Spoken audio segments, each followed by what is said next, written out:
Hey everybody, today we're going to go over how you can maintain your company culture while employees work remotely.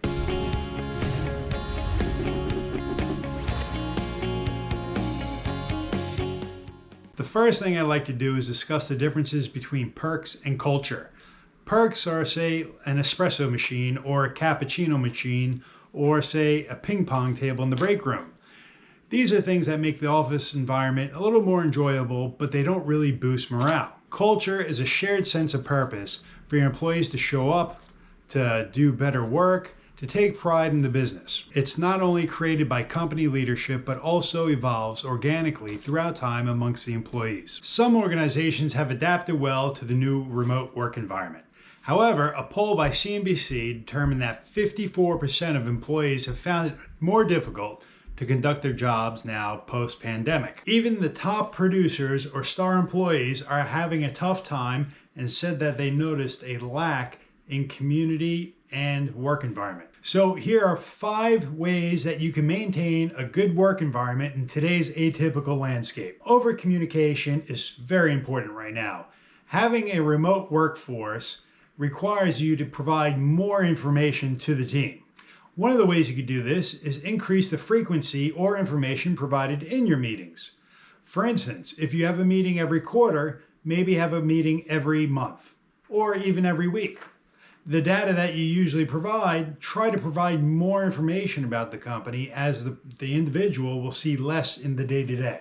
Another great idea is possibly having a virtual town hall meeting with your team.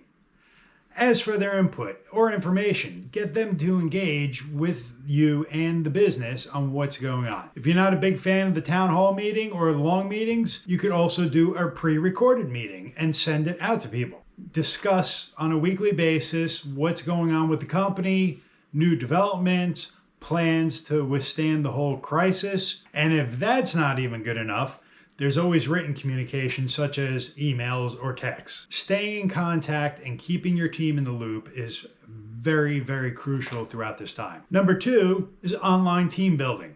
So all these meetings that you have to have, and you say to me, Tom, what am I even going to talk about through this whole time? So one of the great things is that there's games such as bingo or Yahtzee that you can actually do online with a team in some of these meetings.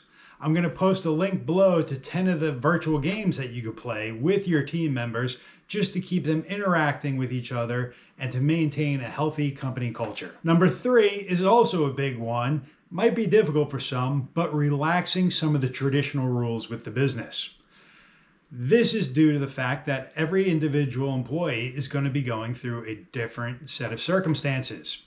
Say, for instance, an employee with 7 kids might have a much more difficult time dealing with this than somebody who doesn't have kids or maybe 1 or 2 kids. You as the employer are going to have to individually gauge each employee and work with them based off their circumstances. Try to understand each employee's circumstances on an individual basis. Be compassionate about those circumstances, as some might be far from ideal. The 4th one is employee wellness. During this pandemic, anxiety and stress have increased dramatically with employees. The best thing that you could do is call up your insurance broker and ask them, hey, what wellness programs do we currently offer, or what can we offer? They should be more than happy to fill you in on them. If you have any questions or you can't get a hold of them, or if they're not being transparent about the programs that you do have, please give me a call. I'd be more than happy to discuss the programs that you have or that you can have. These programs can greatly assist with stress and anxiety due to COVID and create a much, much better work environment for everybody. The 5th and final thing that you could do to increase your work environment while working virtually is to encourage new ideas from employees and reward good ones. It could be done by, say, a virtual suggestion box. And you could even have tiers of rewards. Say really good ideas will get a time off. And then mediocre ideas get a $5 gift card. But the important thing for you as the employer is to engage every idea.